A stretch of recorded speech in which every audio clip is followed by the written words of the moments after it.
নমস্কার, শান্তন টিভির পর্দায় আপনাদের সকলকে স্বাগত। সাথে আছে আমি দীপান্বিতা। চোখ রাখবো বিস্তারিত সংবাদে। হিন্দি ফিল্মে যা ঘটেনি সেটাও ঘটে গেল রাজ্যের কলেজের ভেতর অশালীন কাজ অধ্যাপক এবং ষষ্ঠ সেমিস্টারের ছাত্রের মধ্যে। ঘটনা কমলপুর সরকারি মহাবিদ্যালয়ে। শিক্ষক হলেন সমাজ গড়ার কারিগর। একজন শিক্ষকই পারেন সমাজকে শিক্ষিত করে তুলতে। ছাত্রছাত্রীদের ভবিষ্যতের পথ মসৃণ করে তোলার জন্য শিক্ষকের ভূমিকা অপরিসীম। তাই শিক্ষককে সমাজ গুরুর চোখে দেখেন, আর ছাত্রছাত্রীরা হলো শিক্ষকের শীর্ষ। কিন্তু বর্তমান সমাজে দেখা যাচ্ছে কিছু শিক্ষক অবৈধ কাজে লিপ্ত হচ্ছেন। এমনকি শিক্ষা প্রতিষ্ঠানগুলোকে একাংশ শিক্ষক শিক্ষিকায় কলুষিত করে তুলছে। কমলপুর সরকারি মহাবিদ্যালয়ের রসায়ন বিভাগের সহযোগী অধ্যাপক বিগত 2 বছর যাবৎ উনার ডিপার্টমেন্টেরই ছাত্রী, বর্তমানে ষষ্ঠ সেমিস্টারে পাঠরত, সঙ্গে অশালীন কাজ করে চলেছেন। মেয়েটি প্রথম বর্ষ থেকে রসায়ন বিভাগে একমাত্র অনার্সের ছাত্রী ছিল, সঙ্গে ছিল না কোনো ছাত্র। তাকে একাই ডিপার্টমেন্টের ভেতর বসিয়ে ক্লাস করত এবং এর সুযোগ নিয়ে দিনের পর দিন ওই অধ্যাপক তার সঙ্গে শারীরিক সম্পর্ক গড়ে তোলে। কলেজের সম্মানিত অধ্যক্ষ এ বিষয়ে আন্দাজ করতে পেরে ওনাকে সাবধান করেছিলেন যাতে ওর ক্লাস করার সময় পাস কোর্সের ছাত্রছাত্রীদের সঙ্গে রাখা হয়। কিন্তু এই চরিত্রহীন লম্পট অধ্যাপক তার তোয়াক্কাটুকুও করেনি। উনার বাড়ি বিলোনিয়ায় ছিল। বর্তমানে আগরতলার যোগেন্দ্রনগর স্থিত মহাশক্তি এলাকায় তিনি বসবাস করেন। উনি আগে বিলোনিয়া কলেজেই ছিলেন। 2018-এর পরে উনাকে বদলি করে কমলপুর কলেজে পাঠানো হয়। এই অধ্যাপক রসায়ন বিভাগের অতিথি অধ্যাপক হিসেবে দায়িত্ব পালন করেছেন। এটা নিয়েও কলেজে অনেক আলোচনা। অনেকদিন ধরে চলতে থাকা তার এই অশালীন কাজ গত 21শে জুলাই সোমবার ক্যামেরাবন্দী হয়েছে। এতে দেখা গেছে 1 মিনিটের জন্য তাদের পড়াশোনা করতে দেখা যায়নি, সর্বক্ষণই ছিল শারীরিক সম্পর্কে যুক্ত। এ ধরনের ঘটনা যদি একটি শিক্ষা প্রতিষ্ঠানে চলে, তাহলে ওই শিক্ষা প্রতিষ্ঠানে পাঠরত ছাত্রছাত্রীদের মধ্যে কি ধরনের মনোভাব পরিলক্ষিত হবে তার বলার বাহুল্য নয়। যেখানে শিক্ষক শিক্ষাদানের বদলে ছাত্রীকে ভোগ করার নেশায় মত্ত, সেখানে কি ছাত্রছাত্রীদের শিক্ষা গ্রহণ করবে? তা একটি বড় প্রশ্ন চিহ্ন। একটা অভিযোগ আমরা পেয়েছি গতকালকে দুপুরের পর। আমরা ভিডিও একটা চ্যানেলে, সেটা আমরা দেখি, তো স্বাভাবিকভাবে খারাপ লেগেছে আমাদের। তো আমরা এটা দেখছি, তদন্ত পর্যায়ে চলছে। আমাদের কলেজের ডিসিপ্লিন কমিটি আছে, আমরা বসে আমরা নেক্সট কোর্স অফ অ্যাকশন ঠিক করবো। আর আমাদের সিস্টেম এরকম কোনো ঘটনা হলে আগে আমরা মিটিংয়ে বসি, কলেজের ইন্টারনাল কমিটি যেটা আছে, বসে আমরা রিপোর্ট পাঠাই আমাদের যেহেতু direct authority directorate of higher education. তো আমরা ওখানে রিপোর্ট আজকেই চেষ্টা করবো, নাহলে কালকে আমরা বসে রিপোর্টটা আমরা কালকে পাঠাবো। শান্তন টিভি। বুধবার রাজধানীর ট্রাফিক ভবনে এক সাংবাদিক সম্মেলন করে নিজের দুর্বলতা প্রকাশ করলেন ডিএসপি। তিনি জানান, গত 19শে জুলাই রাজধানীর শহরতলির নিশ্চিন্তপুর এলাকায় প্রসেনজিৎ চৌধুরী নামে এক ব্যক্তির বাইক চুরি হয়। প্রসেনজিৎ চৌধুরী সেদিন পাশের বাড়িতে বিদ্যুতের কাজ করতে যাওয়ার পর বাইকটি চুরি হয়েছিল। সেদিন বাইকটি বহু খোঁজাখুঁজির পর না পেয়ে পরের দিন আমতলী থানায় একটি মামলা দায়ের করা হয়। এর মধ্যে গত 21শে জুলাই রাজধানীর হাওড়া ব্রিজ সংলগ্ন এলাকায় ট্রাফিক এএসআই বিপ্লব দত্ত, কনস্টেবল পঙ্কজ দেবনাথ, এসপিও তুহিন দত্ত এবং এসপিও রিপন রায় 4 জনের একটি গ্রুপ বাইক তল্লাশিতে বসেন। সে সময় একটি বাইকের নম্বর প্লেট দেখে ট্রাফিক পুলিশের সন্দেহ হয়। বাইকটি আটক করে চালককে বিভিন্ন কাগজপত্র দেখাতে বলে। তখন বাইক চালক ট্রাফিক কর্মীদের জানায় এটা ওনার কাকার বাইক, ওনার সাথে এখন কাগজপত্র নেই, সমস্ত কাগজপত্র বাড়িতে রয়েছে এবং কিছুটা অস্বস্তি অনুভব করছে, সেটুকু লক্ষ্য করতে পারেন ট্রাফিক কর্মীরা। এর মধ্যে হঠাৎ পালিয়ে যায় অভিযুক্ত বাইক চালক, অথচ চোরকে আটক করতে পারেনি দায়িত্বপ্রাপ্ত ট্রাফিক কর্মীরা। তারপর বাইকটি নিয়ে আসা হয় ট্রাফিক ভবনে। সেখানে বাইকের নম্বর দিয়ে সমস্ত কিছু খতিয়ে দেখে জানতে পারে বাইকটি চুরি হয়েছিল নিশ্চিন্তপুর থেকে। আমতলী থানার একটি মামলা দায়ের করেছে বাইক মালিক। বুধবার বাইকের প্রকৃত মালিককে ট্রাফিক ভবনে ডেকে এনে বাইকটি তুলে দেওয়া হয়। তবে ট্রাফিক কর্মীদের মধ্যে কতটা দুর্বলতা রয়েছে সেটা প্রমাণ হয়েছে এদিন, কারণ ট্রাফিক কর্মীরা বাইক চোরকে ধরতে ব্যর্থ হয়েছে। এর পেছনে মূল কারণ ট্রাফিক কর্মীদের আনফিট ছিল নাকি কোনো এক অদৃশ্য কারণে গোটা বিষয়টি গল্প বানিয়েছে। আমাদের অনেক সহযোগিতা করেছে, আমরা যত সম্ভব চেষ্টা করে তারা জানিয়েছি এবং তারা বুঝে এটা আমরা বাড়ি করে দিয়েছে। এটা আমরা অনেক কৃতজ্ঞ তাদের কাছে যে খুব সহযোগিতা করছে আমাদের বাইকটা নেওয়ার জন্য। বাইকটা কার? আমার কাকার বাইক। কাগজপত্র উঠে দেখো, তো কাগজপত্র বাড়িতে আছে। সেই বলতে বলতে সেখানে যে এসপিও রিপন রায় আছে, তার বাড়িও নিশ্চিন্তপুরে, আন্ডার আমতলী পিএস। সে মনে মনে বলছে এই তো বাইকটা কিছুদিন আগে আমাদের পাড়ার একটা বাইক চুরি হয়েছে, মনে হয় সেই চুরির বাইকটা এটা। সে কথা বলার সঙ্গে সঙ্গে যে বাইকটা ছিল সে পেছনের দিকে হঠাৎ করে দৌড়ে আমাদের ফরেস্ট অফিসের যে রুটটা আছে এই রুটে চলে যায়। তাকে ধরা যায়নি, কেননা ওই সময়টার মধ্যে আমাদের ট্রাফিক অনেকটাই বেশি, তার জন্য ওকে পাওয়া যায়নি। তারপর বাইকটাকে আমরা ট্রাফিক রুটে নিয়ে আসি এবং ওটা ইনকোয়ারি করে দেখি এবং জানতে পারি ওনার নাম, যে মালিকের নাম প্রসেনজিৎ চৌধুরী, বাবার নাম প্রমোদ চৌধুরী, বাড়ি নিশ্চিন্তপুর, আন্ডার আমতলী পিএস। কিছু করতে গিয়ে বের হয়ে আসলো সাপ। রাবার প্রকল্পে বড়সড় দুর্নীতিতে নাম জড়িয়ে পড়েছে মন্ত্রী। এই অভিযোগ তুলেছে গৌরনগর পঞ্চায়েত সমিতির ভাইস চেয়ারম্যান বদরুজ্জামান। রাবার প্রকল্পে কোটি টাকার দুর্নীতির অভিযোগে ক্ষোভে ফুঁসছে জনতা। কৈলাসহরের গৌরনগর ব্লকের 3টি এডিসি ভিলেজ দেওড়াছড়া, হীরাছড়া ও ঊনকোটি সরকারের রাবার ও বাঁশ চাষ প্রকল্পে প্রায় 5 কোটি টাকার বরাদ্দের মধ্যে ব্যাপক আর্থিক অনিয়ম, স্বজন পোষণ এবং প্রশাসনিক বিধি ভঙ্গের অভিযোগ উঠছে। সমিতিকে সম্পূর্ণভাবে অন্ধকারে রেখে বেনিফিশিয়ারির তালিকা প্রস্তুত করে অনুমোদনের জন্য পাঠানো হয়েছে, যা প্রশাসনিক মহল এবং স্থানীয়দের মধ্যে চরম ক্ষোভের জন্ম দিয়েছে। সূত্র অনুযায়ী সাব ডিভিশন ট্রাইবেল ওয়েলফেয়ার অফিসারদের উদ্যোগে মোট 235 হেক্টর জমিতে রাবার প্ল্যান্টেশন প্রকল্পে দেওড়াছড়া, হীরাছড়া এবং ঊনকোটি ভিলেজের জন্য 2,35,00,000 টাকার বেশি বরাদ্দ করা হয়। পাশাপাশি জোনাল ডেভেলপমেন্ট অফিসারের তত্ত্বাবধানে আরও 37 লক্ষ টাকার প্রকল্প এবং ডেপুটি ডিরেক্টর টিআর ডিভিশনের অধীনে 31 লক্ষ টাকার রাবার ও বাঁশ চাষ প্রকল্প গৃহীত হয়। উল্লেখযোগ্যভাবে টিআরপিসি প্রকল্পের আওতায় 142 হেক্টর জমির জন্য 1,42,00,000 টাকা বরাদ্দ গৌরনগর পঞ্চায়েত সমিতির অনুমোদন নিয়েছে, যা পরবর্তীতে এই অনিয়মের অংশ হিসেবে চিহ্নিত হচ্ছে। কিন্তু ভয়াবহ সত্য হল, এই 3টি ভিলেজে এখনো পর্যন্ত কোনো গ্রাম কমিটি নেই ব্লক অ্যাডভাইজারি কমিটিও। নিয়ম অনুযায়ী গ্রাম সভা বেনিফিশিয়ারির তালিকা তৈরি করে তা পঞ্চায়েত সমিতির মাধ্যমে অনুমোদনের জন্য পাঠানোর কথা, কিন্তু বাস্তবে ঘটেছে তার উল্টো। অভিযোগ, ত্রিপুরা সরকারের এক মন্ত্রী নিজের পছন্দের লোককে বেআইনিভাবে বেনিফিশিয়ারির তালিকায় অন্তর্ভুক্ত করে পঞ্চায়েত সমিতির স্বাক্ষর দিয়ে ওই তালিকা পাঠিয়েছে সাব ডিভিশন ট্রাইবেল ওয়েলফেয়ার অফিসারের নিকট এবং বর্তমানে তা অনুমোদনের জন্য পাঠানো হয়েছে ব্লকের কাছে। এমন অভিযোগ প্রকাশ্যে আসতে গৌরনগর পঞ্চায়েত সমিতির ভাইস চেয়ারম্যান বদরুজ্জামান ক্ষোভ প্রকাশ করে বলেন, এভাবে সমিতিকে না জানিয়ে বেনিফিশিয়ারি ঠিক করা সরকারি সিদ্ধান্তকে বৃদ্ধাঙ্গুল দেখানোর সমান। খোদ মন্ত্রী যদি সরকারের নিয়ম নীতিকে তোয়াক্কা না করে, তাহলে সাধারণ জনপ্রতিনিধিরা কি করতে পারেন? কিছু বুঝে ওঠার আগে সমিতির পক্ষ থেকে অনুমোদন নিয়ে দেওয়া হয়েছে রাবার প্রকল্পের অনেক কাজ, অথচ এখন দেখা যাচ্ছে সেখানে স্বজন পোষণ চলছে। জোনাল ডেভেলপমেন্টের যিনি চেয়ারম্যান, উনি আমাদের কাছে আইসেন, আমাদের সঙ্গে আলোচনা হয়েছে যে প্রপারলি বেনিফিশিয়ারি সিলেকশন হয় নাই।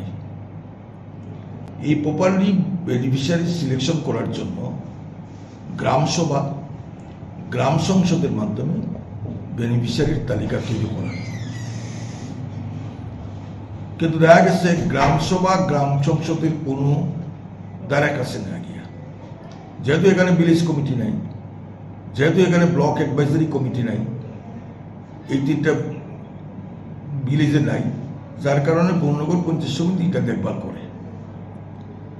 ঠিক সেইভাবে টিআরপিসিতে দেওড়াছড়াতে 60 হেক্টর, হীরাছড়াতে 42 হেক্টর, ঊনকোটিতে 40 হেক্টর, এখানে 1,42,13,063 টাকা মঞ্জুর করা হয়েছে।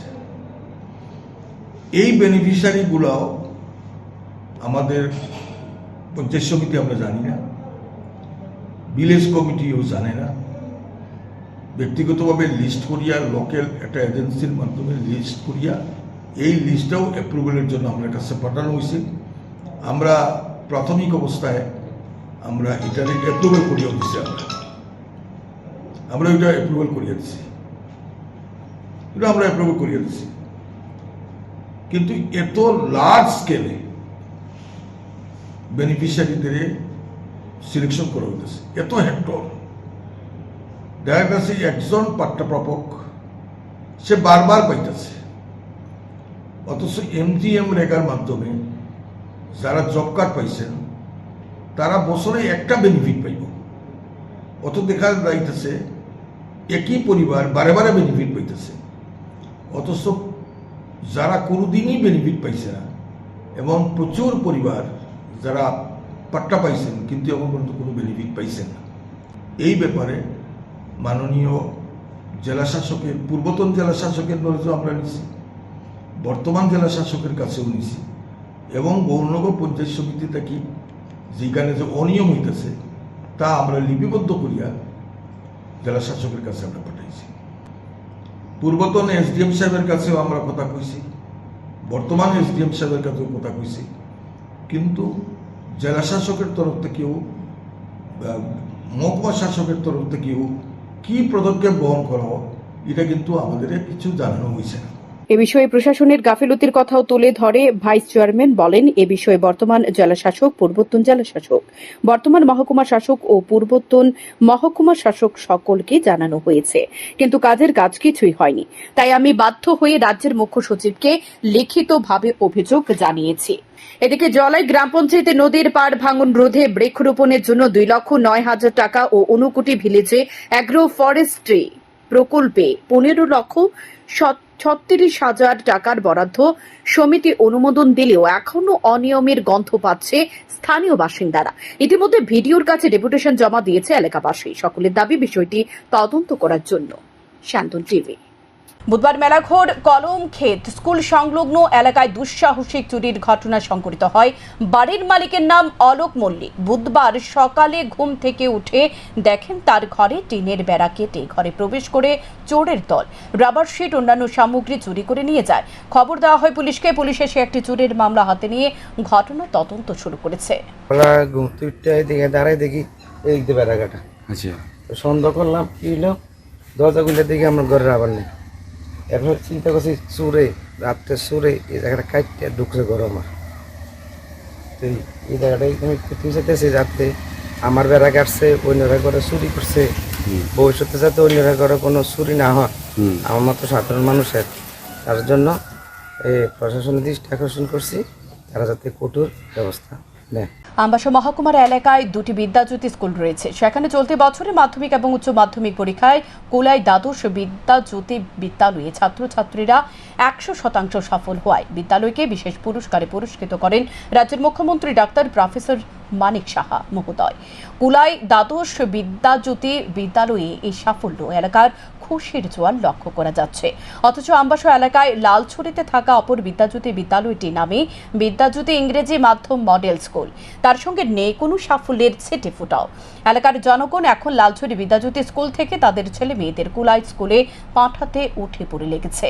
2025 সালের মাধ্যমিক এবং উচ্চ মাধ্যমিক পরীক্ষায় এবারে আমরা মাধ্যমিক পরীক্ষায় 100% সফলতা অর্জন করেছি আমাদের 75 জন ছাত্রছাত্রী অংশগ্রহণ করেছিল সবাই পাস করেছে উচ্চ মাধ্যমিক পরীক্ষায় আমাদের 104 জন ছাত্রছাত্রী ছিল তার মধ্যে 97 জন পাস করেছে তাদের কি সমস্যা এগুলো দেখেছেন এবং এরপর দেখা গেছে যে অ্যাটেন্ডেন্সটা বেড়ে গেছে এবং আমার মনে হয় এই যে সফলতা তার একটা প্রধান কারণ হচ্ছে এরপর থেকে স্টুডেন্টগুলো রেগুলার স্কুলে আসতো দ্বিতীয়ত দেখা গেছে যে দপ্তরের নির্দেশ অনুসারেই আমরা তাদের একাডেমিক দিকটা যেন ভালো হয় তার জন্য বিগত 5 বছরের যে সিবিএসসি কোয়েশন ছিল এগুলো একটা বই আকারে আমরা প্রিন্ট করে সমস্ত ছাত্রছাত্রীদের কাছে দিয়েছি এর মধ্যে এর নিরিখে প্রত্যেক সপ্তাহে আমরা একটা ক্লাস টেস্ট নিয়েছি রেগুলার যে পরীক্ষাগুলি PT1 PT2 PT3 এগুলো তো ছিলই পাশাপাশি এবার প্রিবোর্ড 2টি পরীক্ষা হয়েছে আগে একটি হতো এখন 2টি হয়েছে এবং প্রিবোর্ড পরীক্ষার পরে গ্রুমিং ক্লাস নামে দপ্তরের নির্দেশে আমরা করেছি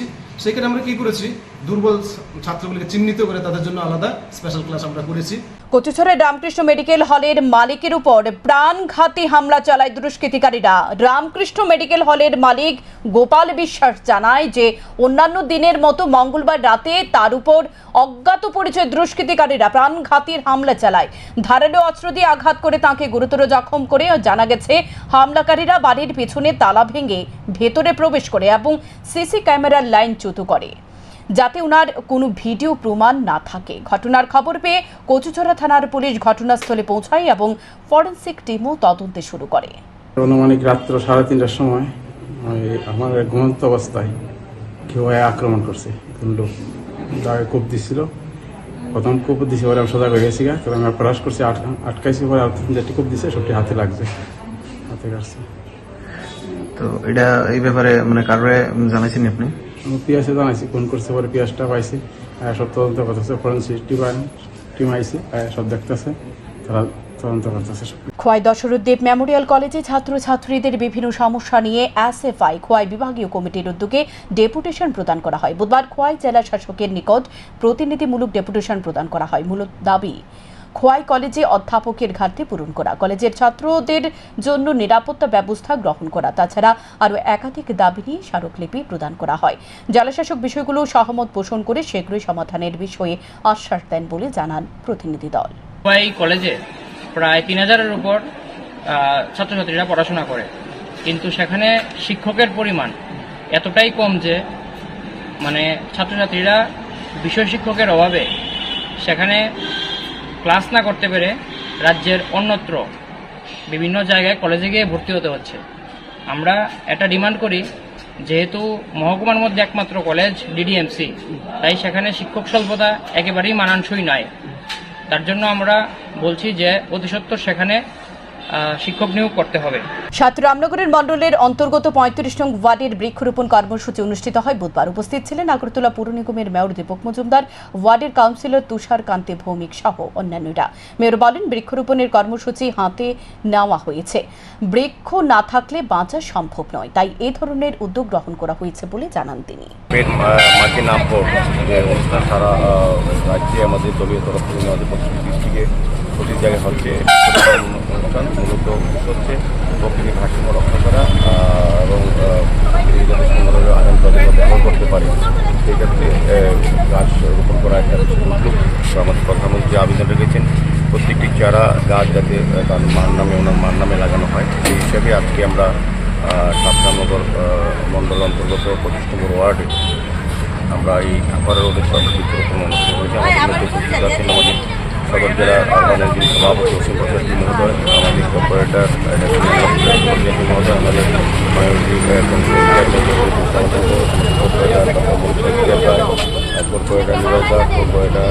রাজ্যে রক্তের উৎসাহ দিন দিন কমছে। সরকারি ব্যবস্থাপনারও অনেকটাই ঘাটতি রয়েছে। মানুষকে রক্তদানে এগিয়ে আসার আহ্বান করতে মন্ত্রী বাহাদুররা শুধুমাত্র রক্তদান শিবিরে উপস্থিত হচ্ছেন, অথচ সরকারের পক্ষ থেকে রক্তের ঘাটতি পূরণ করতে প্রয়োজনীয় উদ্যোগ গ্রহণ করা হচ্ছে না।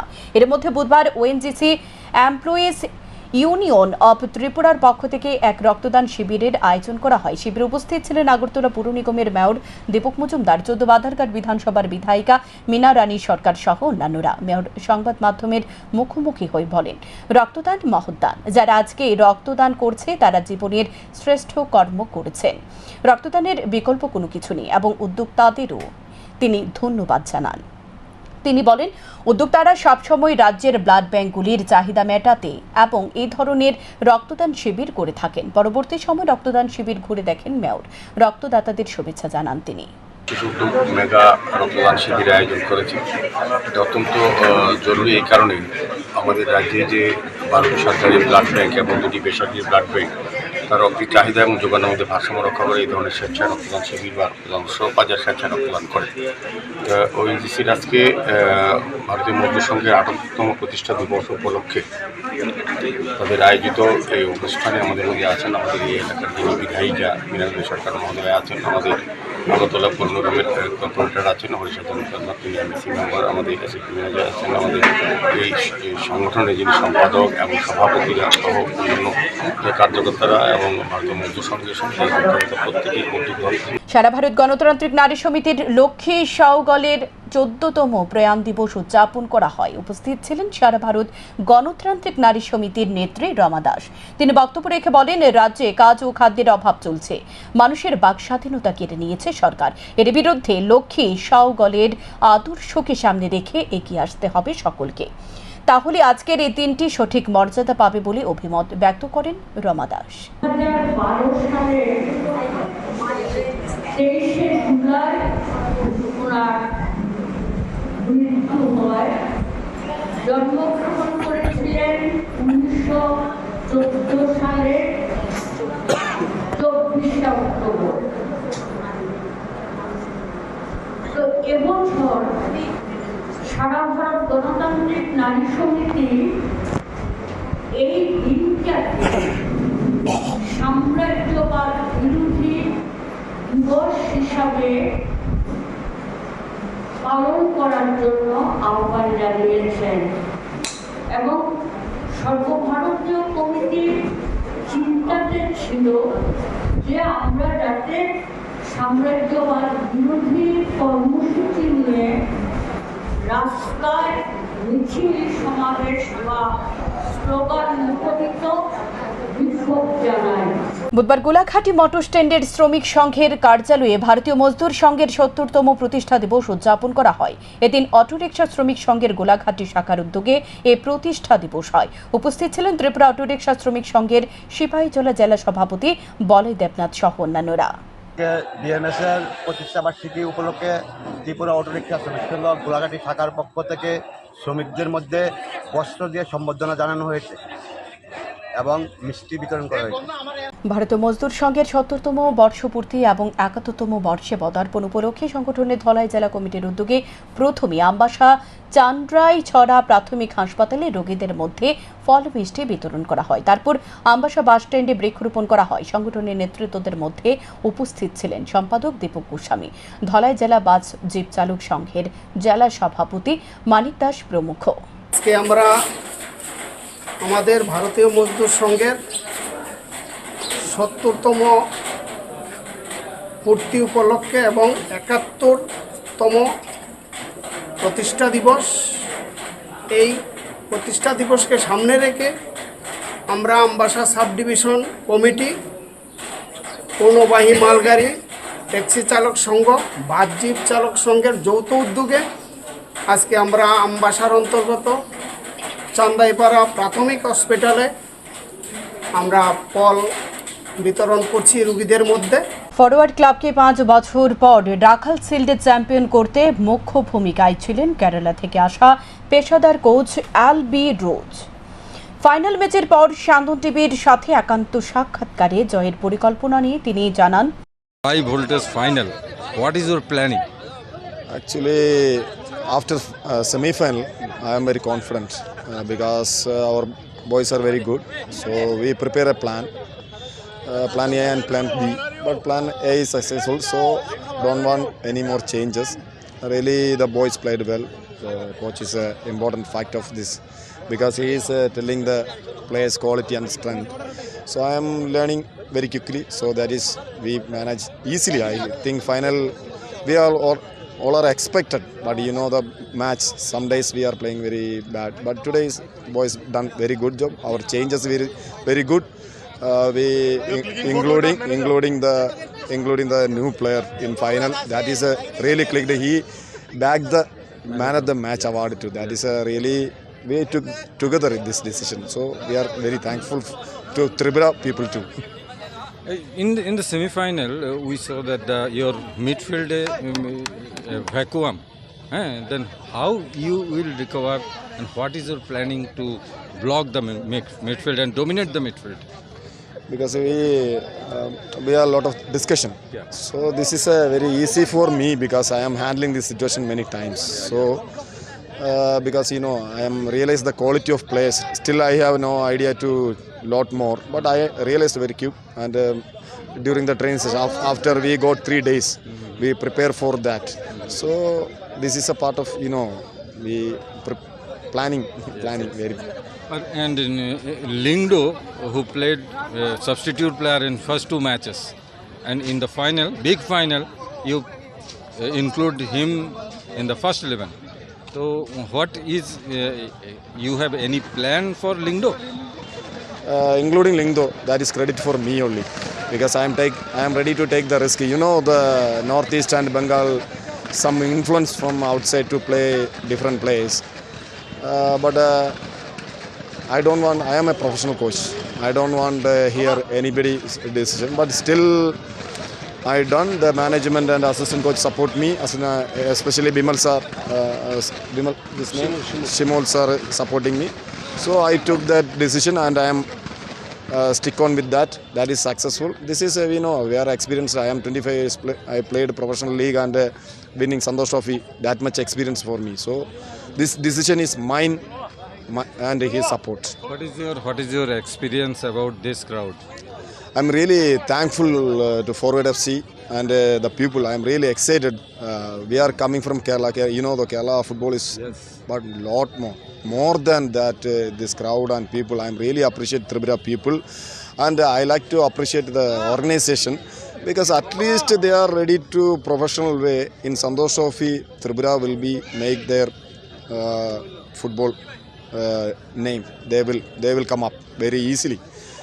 We need some adjustment, some professional way type of coaches, and coach will here next Santosh Trophy, Tripura will get their name. Thank you very much. We will meet again in the big league. I don't think so. I don't want to continue here in my personal decision. I discussed with the management. So this is a good experience and exposure, and again I am thanking to Forward FC, but I don't want to continue here. You leave the. I like to leave. I already sent the information to our management. I don't want to continue because this I am very happy and I am very comfortable. I am thank you Tripura again, Tripura Football and Tripura Football Association and Forward FC especially, but I don't want to continue. Thank you. রাজ্যের ফুটবলের জনপ্রিয়তা সন্তোষ প্রকাশ করেন মুখ্যমন্ত্রী doctor Manik Saha. মঙ্গলবার রাতে রাখাল শিল্ডের ফাইনালের পর পুরস্কার বিতরণী অনুষ্ঠানে অংশ নিয়ে বিজয়ী ফরওয়ার্ড ক্লাবের হাতে সিল তুলে দেন তিনি।